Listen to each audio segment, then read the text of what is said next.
Yellow! What's going on? It's YelloPain, and I'm right here rocking on the industry's most wanted podcast. You hear me? Sun out, guns out, praying ain't a bloody summer. 100 hungry hunters out here popping like some hubba bubba. Hit a duck, hit a bullet, stutter, sound like dutta dutta. Yeah. All aboard to the graveyard. Chugga chugga. Hey. Was it the pawpaw? Just another brother. Right before he pull it out, a bullet hit his jugger jugger. Killers getting younger, you know AJ. Hey, what's going on, man? It's your girl, TampaMystic, and we are live on the industry's most wanted podcast. Boom. I got my big homie in the building. He goes by the name of YelloPain.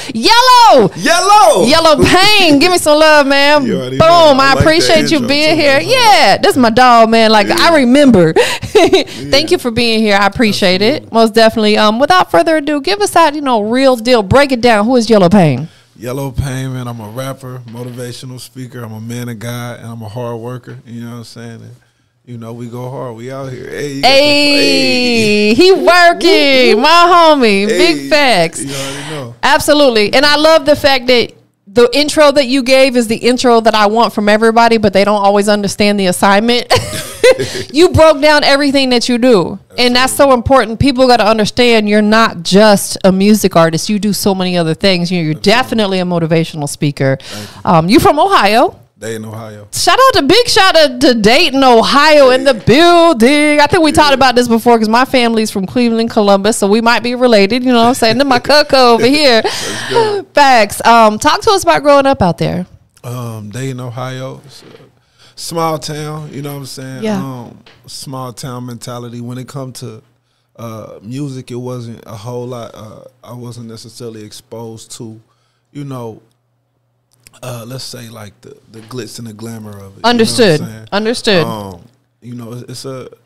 It was pretty much an impoverished city. You know what I'm saying?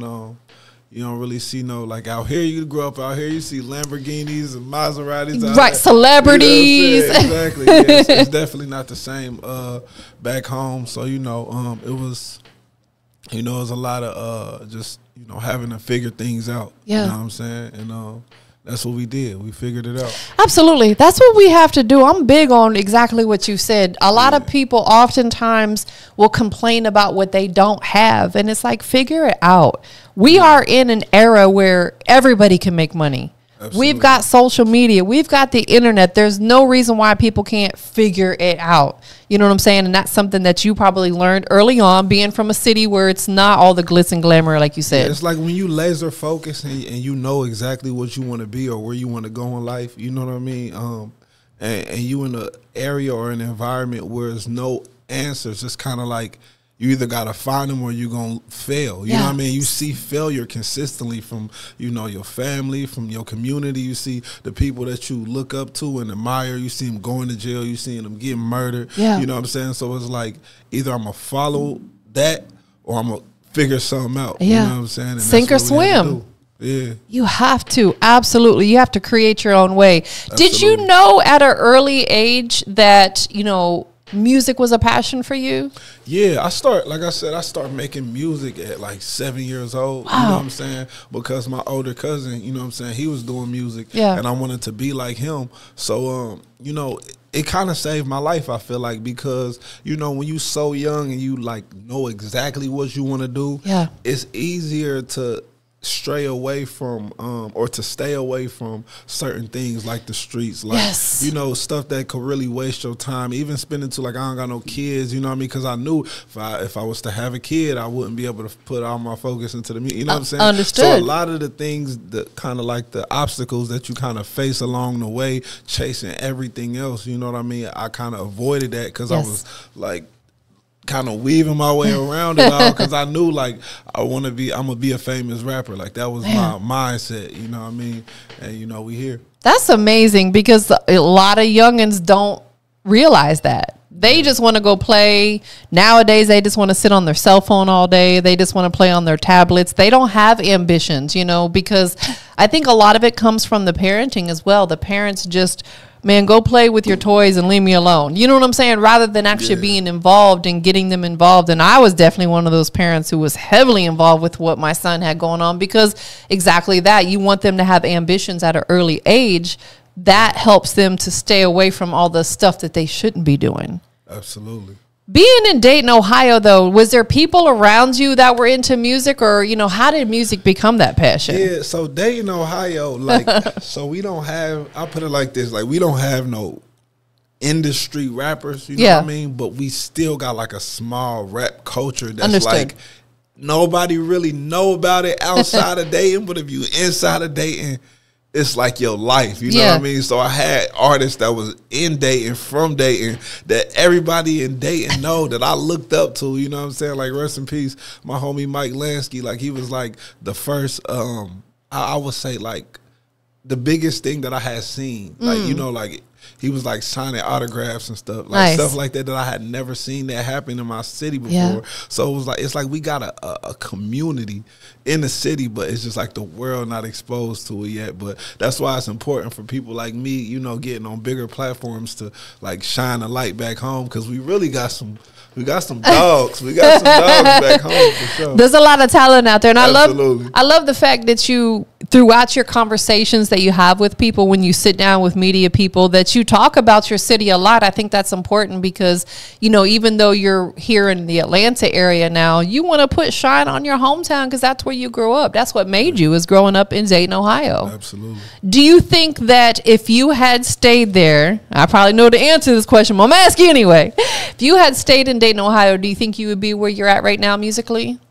Yeah, I think I would, and I would just give that credit to the internet. Yeah. You know what I'm saying? Because to be honest, I didn't move out of Dayton until, I won't say I had to, but to the point where it was like in Dayton, I was a big fish in a small pond, and I had to move somewhere where I was a small fish in a big pond. That's just how you can expand. Yes. You know what I mean? But my Vote Don't Count was probably like my biggest media song, and I didn't move out of Dayton until after that song had already, you know, went super viral. So I definitely could have made, I feel like you can make it anywhere nowadays with the way the internet is set up, with the way you can connect with people in freaking Japan and Africa just from your living room. You know what I mean? I definitely think it's possible. Absolutely. I love that you answered it that way, because a lot of artists feel like, oh man, I can't make it out of my city. It's a bunch of crabs in the barrel. Yes, you can make it out. You can. You don't really need your city to support you. That's right. Or you don't need anybody in particular. You just need people. People, you know what I mean? People spend money, and no matter who them people are, you know, they're going to be what takes you to the next level. But I will say, if you are in the city like Dayton, Ohio, it can be very difficult mentally. Like I just went back to the city for like 30 days, and when I tell you just so much, it wasn't even me. It was just the drama, the arguments, the fights. I seen niggas getting knocked out in the club. I was like, so much happening so fast, and it was a reminder, like, oh snap, I forgot that this is what it's like back home. You know what I'm saying? Because I'm so removed, you know what I mean? Which was good to go back and see, to just, because you know when you like doing the industry thing, it's kind of like, you know, ABCD, it almost get robotic. You do interview, you do studio session, you go home, you know, create content, but when you go back home, it's like, nah, this is real life. Absolutely. You know? It grounds you. It keeps you grounded by doing that. So if you can afford to get away from, you know, where a lot of drama that can kind of pull you into it. Yes. You know, I would encourage somebody to do that, but you don't need to do it to become successful. So let me ask you this, you know, and this could be you talking to other independent artists who are potentially thinking about leaving their city and moving somewhere like maybe New York or LA or Atlanta, etc. Yeah. What would you say to them? What would be the proper time or point in their music career that you would say, okay, I think this is the time that you, and it may be different for everybody, but you know, any tips or advice on that of when they should leave their city? I would say this because I was so relentless in my pursuit of trying to become successful that I did all of it. Like I was, you know, I did passing out CDs at home. I came to Atlanta many times, years before I even moved, and I was trying to network, etc. We don't live in an era anymore as much where people will kind of like your music, like your sound, and be like, I want to invest in him. Let me make him be like. nowadays people are so focused on what have you done for yourself. Yes. So if you are going to move to another city, you know, understand that you're not about to run into somebody and your life is about to change. Yes, you know what I mean? That's true. It's possible, but it's very unlikely. Anything is possible, but it's very unlikely. So I feel like the appropriate time to move is once you have established just enough of a foundation for yourself. Now you can go to Atlanta or to New York or to LA with your resume and you have something to bargain with, to introduce to people. You know what I mean? Have something that you have already done for you, because if not, you know, especially if you live in a town like Dayton, Ohio, where the cost of living is low, now you spending way more money to live in another place, and you don't even have no foundation, and now you kind of hustling backwards. So create something first. You know? Man, that is a great piece of advice, and you just really dived into that. Like you said, it's with any situation. If you want to be a part of another situation, you have to bring something to the table. Yeah. Like I can't expect to go work with the big dogs and I have nothing on my resume. I've done nothing. I'm doing nothing. They're going to look up like, man, get out of here. You know what I'm saying? Yeah. You have to bring something to the table. So that's a great piece of advice to all the artists out there. Just make sure that you work on your resume. Yeah. You know, that means doing stuff like this, interviews, shows, you know, have songs that potentially go viral. Let's talk about that. You know, what was the first song, and you mentioned it a few minutes ago, that put YelloPain, really put your name out there? I feel like it was like a kind of like walking up a staircase, you know, because the very first time I went viral was like back in 2017 or something. I did like a remix to Migos, the T-shirt song. Okay. And that went like viral on Facebook. That's dope. But then I think the song that really kind of went viral to where people kind of started to become fans, it was a song called Do You Really Want to Die? It was about drug addiction. And that was in, I believe that was in 2017. Wow. And I had a series of viral songs, but it probably wasn't until 2020 when I made the song My Vote Don't Count. Yeah. That was like my first socially viral song. Understood. You know what I mean? Where, you know, real major media platforms were covering it. Yes. You know what I mean? And we talking about, you know, the Steve Harveys and the, you know, like the XXL and the Shade Room. Wow. You know what I mean? We're talking about, you know, that type of viral, you know, that was 2020. So major. Yeah, because that is something that everybody can relate to. Because a lot of people feel like their vote don't count. Yeah. You know, maybe even more so in like the black race or certain races. I think my vote don't count. You know what I'm saying? Like slick. I'm just like, do we really know that it's all legit? Yeah. But going back to other song you said you made, forgive me if I got the title wrong. Do you want to die? Do you really want to die? Yeah, it's called Pain. The song is called Pain, but it's Do You Really Want to Die? Let's talk about that song for just a moment. Yeah. What was it that sparked you to want to put that song together? Because it sounds like it could be a very personal song that people could relate to. Yeah. So I have a few songs about drug addiction. Yeah. Do You Really Want to Die, which is Pain. I have Last Time. I just released another one more recently. Forgive me if I can't think of the title right now. But I really got family members that's struggling with addiction. Yeah. You know what I mean? I have family members that have died from addiction, overdose. You know what I mean? And I live in, you know, I don't live in, but I'm from Dayton, Ohio. It's the #1 city in America for overdose related deaths. Really? I didn't know that. Wow. Yeah, because it's like one of the major intersections that pass through there. A lot of fentanyl. That's kind of like where that really got like big in Dayton, Ohio, and sometimes you don't really know how to express to people that they should stop. You know what I mean? You don't really know how, like, especially when people got their mind made up. It's like, how do I get through to you? And, you know, one of my gifts is music. And, sometimes it seems a little extreme, but sometimes you got to go extreme so that people can get the message. You know Absolutely. What I mean? So yeah, that's how those songs came about. That is me dope. Really trying to get through to people that I love. Absolutely, because you want to do it in a way where you don't want to feel like you're insulting them or shading them for what they do, because you don't want to make them feel bad about it. Absolutely. Everybody has their reasons why they potentially got in that situation to become addicted to drugs, you know, whatever it may be. And it's like, you don't want to ever make them feel bad about it. You want to love on them and help them because you love those people and you care about those people. And like you said, you have a gift, and that's your music. Appreciate it. And you are talking to the people, and you probably are helping a lot of people, because it is very real. And I didn't know that about Dayton, that's, you know, like one of the #1 cities where people are actually, you know, overdosing and losing their lives behind it.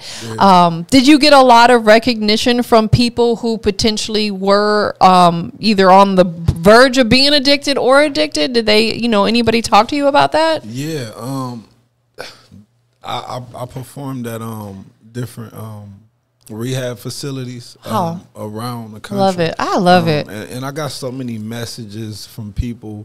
I have a song called Letter to Maurice. When I put out that song, I sampled a personal voice message from somebody who told me, like, I saved their life. You know what I mean? I love it. So yeah, like, the drug addiction songs really get through and help people. So I'm very proud of that. How does it feel being a young man from a city that's, you know, people know about Dayton, but it's not a big city, like you said, and that you are truly, really out here saving lives, that you're changing people's lives? How does that feel? It's I would call it, it's a responsibility, but it's also a beautiful feeling. You know what I mean?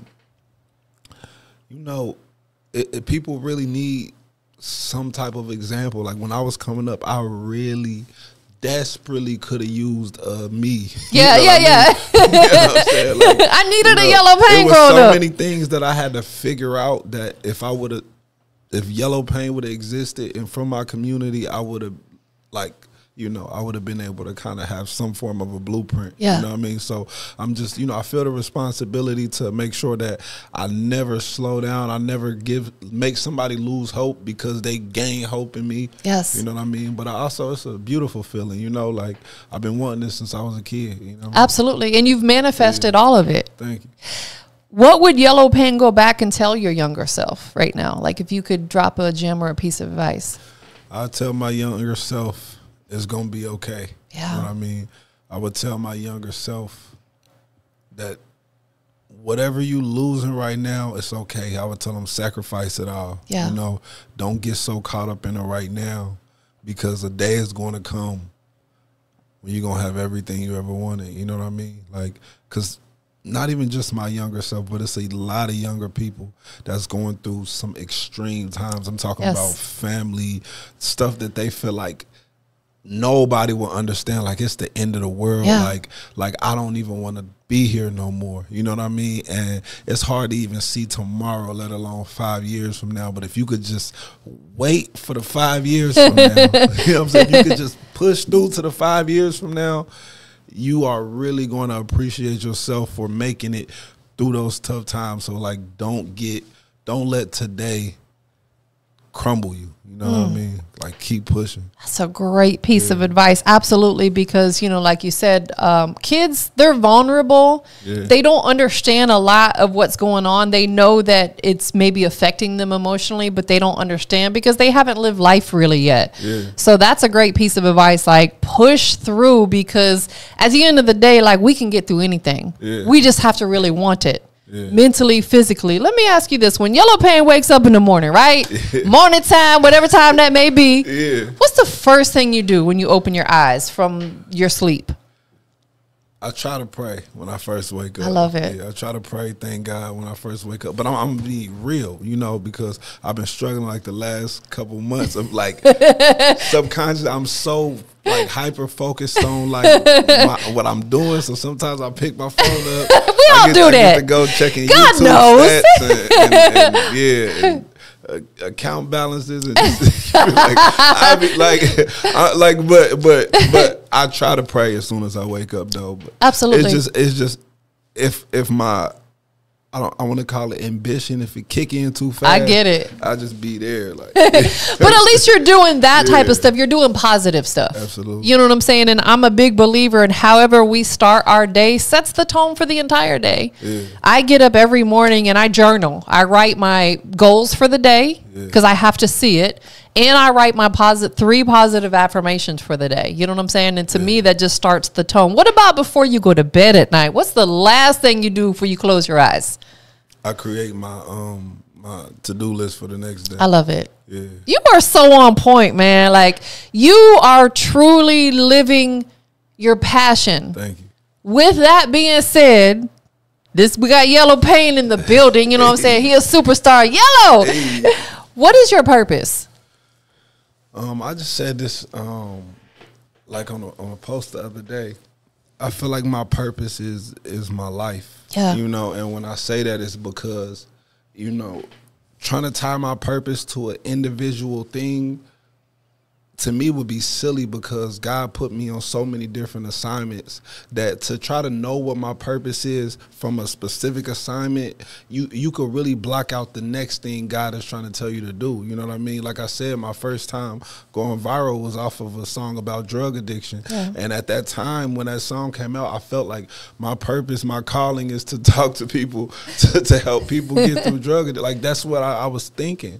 And then, you know, something else happened, and something else happened, and something else happened. And then in 2020, I was talking about civic engagement and politics. And for me to, you know, I could even, with that being so big, I could tell myself, like, my purpose is to get people engaged in civic. But at the end of the day, my purpose is to help people in any type of, I think that's all of our purpose. Yes. Like, because if you think your purpose is to just gain, it's like you are the only person benefiting from that. So your purpose has to be tied to other people. You know what I mean? And that's what my purpose is. Like, it's to pour into other people. And I feel like that's all of our purpose in some way, regardless of what avenue God takes us into to pour into other people. At the end of the day, that is our purpose. You know what I mean? Absolutely. And that's why God continues to bless you.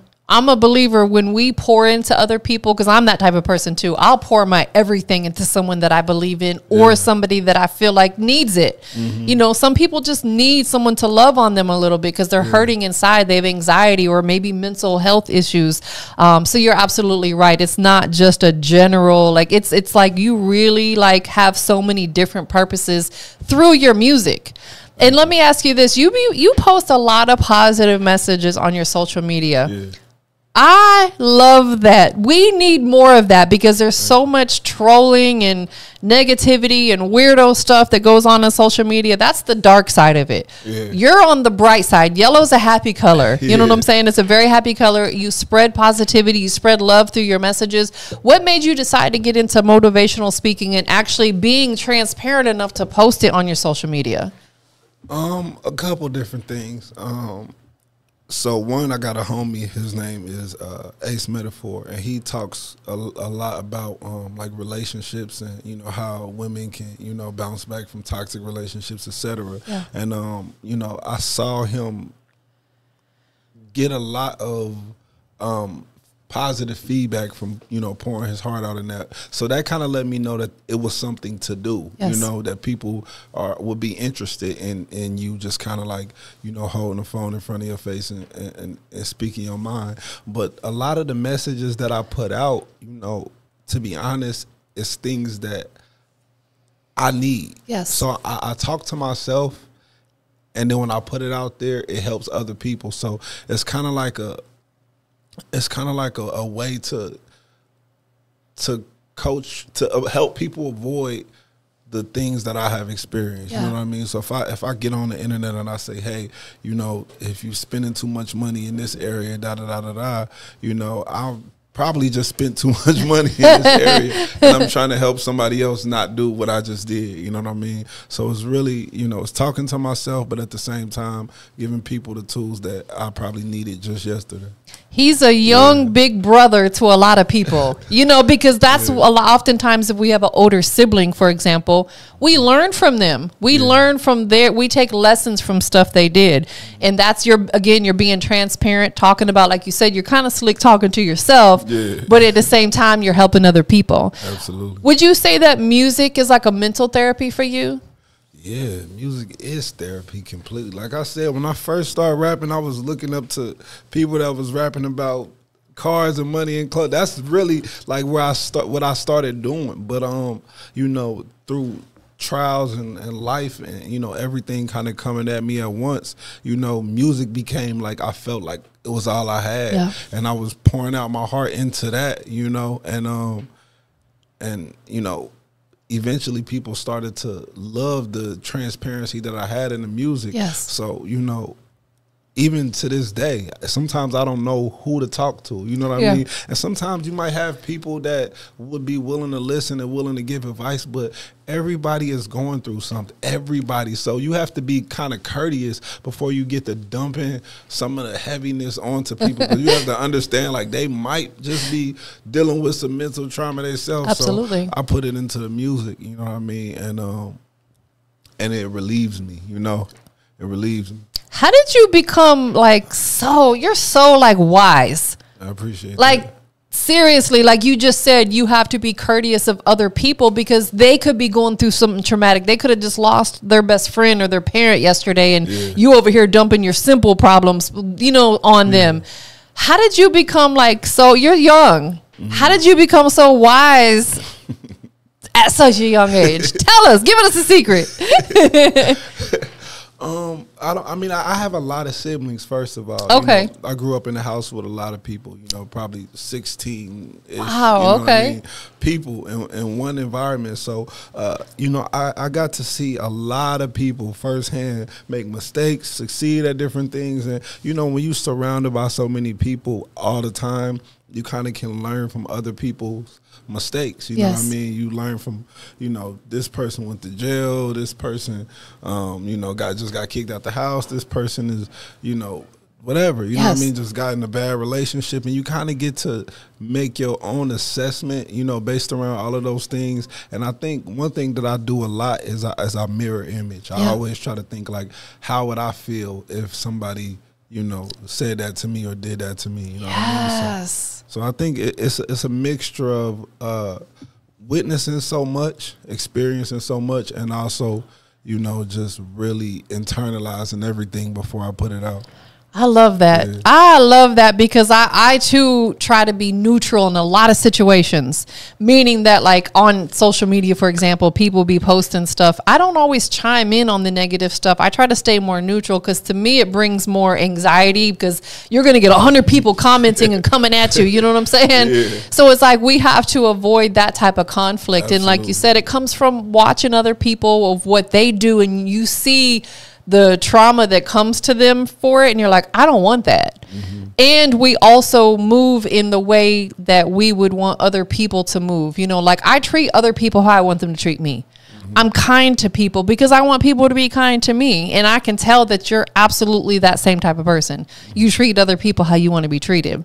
Let me ask you this. Anybody that's out there, you know, young men or women that's maybe going through something and they're having some mental anxiety or mental health issues, what would you say to them? First, I would encourage a relationship with God. Yeah. I feel like, you know, sometimes that just sounds so cliche, like, okay, I'm talking to God, he's not talking back, you know, like, but really, like, really try to step away from your circumstance and really, like, talk to God, you know, really lay it on God. Like, that's the person, you know, God, that's first and foremost. And then second, I would say have some form of creative expression, some way to get, because sometimes we keep stuff so bottled up and we don't have no way of releasing it. Like, I got rap, you know, like I write my stuff in raps, but you don't have to rap, you know, or even like have a goal with your creative expression. Like, you know, if you start to write a book, it's like, I'm going to sell 1 million copies. It's going to be a New York Times. Like, you know, like, that's not necessarily what I'm saying, but maybe write a book. You know, maybe write a poem. Maybe journal like I do. Yeah, exactly. You said you journal. Something to get it out. Yes. You know, because sometimes if you don't just even admit it to yourself, if you don't just verbalize it into something, even if it's painting pictures of everything that ever hurt you, or like just get it out. Yes. You know, and I would encourage that to anybody. A relationship with God and some form of creative expression. I agree, man. Because I'll tell you, like, you know, I'm very transparent about this because I like to help people as well. Like, ever since I moved to Atlanta, for whatever reason, I experience anxiety. I get anxiety driving on the road because people are idiots. I experience anxiety oftentimes when I have to go to big events because there's so many different energies in the room. And I shared that with my doctor. I'm like, I don't want to get on like anti-anxiety medicine, but what can I do? And he was the one that suggested start journaling. He said, whatever you have bottled up, whatever's on your chest, write it. Get a journal and write it, because that's a safe space where you can keep it, but you're pouring it out. And it has absolutely, you guys, it's made a big turnaround. Like, I feel so much better. I feel happier. I feel like a weight's been lifted off me. I feel like I can interact with people without getting so agitated. Because, you know, when you have anxiety, you get agitated easily. So great piece of advice. Absolutely write it. Like he said, I don't care if you drawing stick figures. I think that's kind of amazing how, you know, certain things that we figure out actually has, like you said, your doctor recommended journaling. You know, some things that we figure out naturally actually have scientific reasons of why, you know, they work. Absolutely. It's pretty cool that a doctor would recommend the same thing I recommended. Yeah, he did. You know, shout out to Dr. Ahmed. He's my rheumatologist, you know. He was the one, rather than saying, oh, let me write you a script for anti-anxiety medicine, he told me to do that, and it's working, man. Absolutely. So let's flip to the music side. I appreciate you sharing and being so transparent about that stuff, because it's the type of stuff that people need to hear. It's the type of content, that positive content that we need to put out there. Musically, what is YelloPain working on right now? You said you went back home and shot some visuals. Yeah, I just dropped the album. It's called Bloody Summer. And I just put out, like 6-7 videos to it. I got like 2 more I'm going to shoot to the album. It's a 10-song project. Make sure I tap into Bloody Summer. So let me just explain. Yes, please, break it down. Bloody Summer, it's not really about summertime necessarily. It's just usually during the summer, specifically in Dayton, Ohio, that's when everybody starts to come out. And, you know, we lose a lot of people during that time period. Understood. You know what I mean? Because everybody's outside. Exactly. And, you know, I wanted to make some music that was like encouraging people to, you know, to just really show every side of the streets, you know what I mean? And encouraging people to just think twice before they get into the street life, or before they make bad decisions in the street life. Yes. But I didn't want to make it the typical boring, like, put the guns down, put your fists up, you know what I'm saying? Like, so like you're preaching at them. Yeah, exactly. So I made some very lit, interesting music, you know what I mean, that people could just listen to just because they want to listen to it. Yes. And it's also advocating for something positive. I love it. 10 tracks. Yeah. Who are some of the producers you worked with? It's all produced by my producer, Sauce Sinatra. I got a collab on there with G Money. He from out here. You know I made the beat. Yeah, Big G Money. That's the homie right there. So I got one with him and Sauce collab, and the rest of it is all Sauce Sinatra. That is so dope. And then you said there's 6 or 7 visuals off the album? I released 7 videos, but it's 6 music videos out right now. But I don't know, by the time this come out, it might be 7. Absolutely. How long was the album in the works? The album was some of the songs was created like top of the year. Okay. But then I think before it came out, which was in I believe July or August is when it dropped. Yes.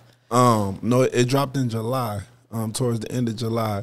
The album was probably in production for probably about 45 days before that. Okay. So you took your time with it. Yeah, I took my time with it. So this album versus previous bodies of work that you put out, what would you say you did differently on this one, if anything? This one had a theme. I got you. Okay. This album was really like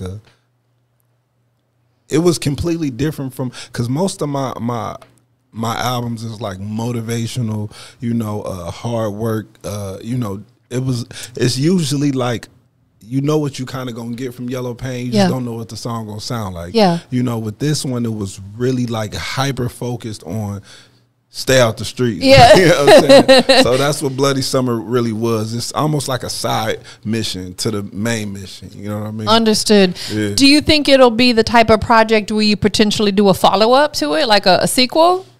Possibly. Yeah. Just hope, you know, that the numbers go down and the murders, and we Yeah. don't have to do a follow-up.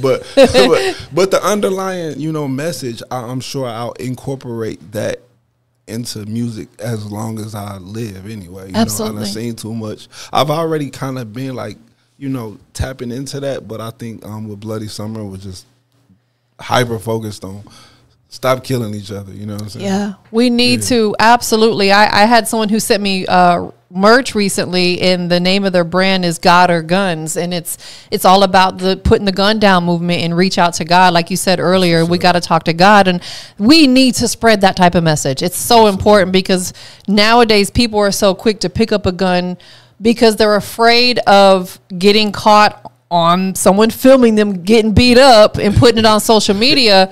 That's corny. Like, at least you live to see another day, though. Exactly. You know, put the guns down, put these up right here, learn how to, you know, fight somebody, but you live to see another day, man. So I love the message. I love everything you stand for. What is very next for you? I know you just put this album out, you're pushing that's heavy. Bloody Summer, go get it. What's next for YelloPain? What's next for YelloPain? It's a lot that's next. Are you getting into film? Are you going to do a movie or anything? Yeah, so I'm releasing a documentary next year. It's called Simplified. Nice. And it's about the civic engagement. It's really like, it's one of them things like, if once you see Simplified, there will be no way that you would say my vote doesn't matter. Understood. Ever again. It's like that tight. It's that in depth, really explaining, you know, the details of why voting is so important. Yes. You know, and because it's called Simplified because voting is so complex. The whole idea of it, like where to go, who to vote for, where to go, you know, it's so complex. And this documentary really shows you why it's important, and it takes I won't say the power out of the hands of the president, but it takes the eyes off of the presidential election and focuses it where it really matters, and that's where the laws are created. You know, that's in the judicial system. There you go. That's in the local government. Yes. You know, so it's a lot. It's dozens of people on the ballot that shape how our everyday lives go, and the president has nothing to do with that. Right. So you know, that's what Simplified is really about. Like teaching people. That's dope, because you're absolutely right. People are so quick to point at the president, and you know, I'm not a fan of our current president, but like you said, they don't have the power of, especially a lot of local stuff. Yeah. So if you're not out there voting at any level, stop complaining about what's going on, because you could have voted and it could have been your vote that shifted it in another way. Yeah. So when is this going to release, Simplified? Sometime next year. I got Simplified, and I have a children's book to teach the kids. Vote, because I really feel like, I don't feel like the people our age and younger, or like, you know, in like between their 20s and 40s are lost, but I also do feel like certain behavior is learned behavior, and it's difficult to get people to change. But if you change the foundation, you know, start with the children. So I got a card game, I got children's books. I'm gonna come out with a cartoon, really teaching kids the importance of voting in a way that, you know, nobody really has, so that they can grow up thinking that, I gotta vote. You know what I mean? And if that becomes a part of their MO, even if they don't know why, if they just have, if the narrative changes, like, I gotta vote. Voting is important. Even if they can't explain it, as long as they showing up, it'll change the country so much. So, that's what I want to do. I agree, because I don't think that's a topic that's talked about enough in households with kids, because parents, like you said, feel like, oh, it's too complex, they're not going to understand it, we just won't talk about it. But that's when you bring it down to their level, put it into cartoons, put it into card games, put it into books that kids can relate to. Because that's all the stuff that they're into as a child. They love cartoons and books and playing games and stuff like that. So you've covered it all. You've thought about it all. I love it. So Bloody Summer is out. They can go check that out. Tell everybody where they can follow you at on your social media so they can tap in. You can follow me at YelloPain. That's YelloPain on everything, on Instagram, Twitter, Facebook. It's the same no matter where you go. Ain't no underscores or hashtags. None of that. Yellow with no W. Yellow with no W. YelloPain. YouTube, everything. I'm out there. Absolutely. I know you have a lot of people that support you, love on you. Anybody you want to shout out to, show some love to? Man, shout out to my city, Dayton, Ohio. Shout out to my producer, South Sinatra. You know, shout out to Catherine Brew and Corey Jacobs. Ooh, this has some reverb. Yeah, shout out to the squad. Shout out to yourself, too. Appreciate you. Shout out to you, man, for just being a dope individual, a dope human being. Thank you. Like, we need more YelloPains in this world. Like, if we could erase a bunch of them and put you in, the world would be a better place. You know what I'm saying? No shade, but shade. Last but not least, we live. Industries. Big Industries Most Wanted. Boom. Wanted. Go ahead and tell everybody what makes YelloPain the industry's most wanted. What makes YelloPain? I feel like YelloPain is the industry's most needed. Yeah. And that's just because, you know, it's very copy and paste nowadays. You know, you kind of know what you're going to get from music, from artists, from entertainers, but, you know, people's souls need to be fed. Yes. You know, people's hearts need to be fed. People need directions on how, not just, okay, he got a lot of money, she got a lot of influence, but how did it happen? Yes. You know, how can I get through just what I'm going through today to even mentally get in a place to set up the foundation to start going there? Yes. And I feel like that's where, you know, you can look to YelloPain for somebody. Love it. Yeah. Thank you for being here. Give me some love one more time, man. Boom. This my homie, man. Yellow! We up out of here, y'all. We out of here. Damn. Oh, man. Whew. I pray that another bloody summer. Traumatized. Damn.